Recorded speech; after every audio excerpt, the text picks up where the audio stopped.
உயிர்காக்கும் உறுப்பு மாற்று சிகிச்சைக்கு பணம் இன்றி தவிக்கும் மக்களுக்கு உதவும் வகையில் மிலாப் என்ற பொது நிதி திரட்டல் தளம் ஒன்று செயல்பட்டு வருகிறது. இதை அனைத்து தரப்பினரும் பயன்படுத்திக் கொள்ள வேண்டும் என மருத்துவர்கள் அறிவுறுத்துகின்றனர். இந்தியாவில் கல்லீரல், சிறுநீரகம், இதயம் போன்ற மிக முக்கிய உறுப்பு மாற்று சிகிச்சைகளுக்கு குறைந்தது 16 லட்சத்திலிருந்து 30 லட்சம் வரை ஆகிறது.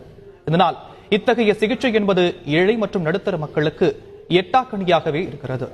இந்த நிலையில் சிகிச்சைக்கு பணம் இன்றி தவிக்கும் நோயாளிகள் பற்றிய விவரங்களை வெளியிட்டு உலக அளவில் நிதி திரட்டி அவர்களுக்கு அளிக்கும் மகத்தான சேவையை மிலாப் என்ற பொது நிதி திரட்டல் தளம் செயல்பட்டு வருவதாக மருத்துவம் மற்றும் கல்லீரல் சிகிச்சை நிபுணரான டாக்டர் முகமது ரீலா தெரிவித்துள்ளார்.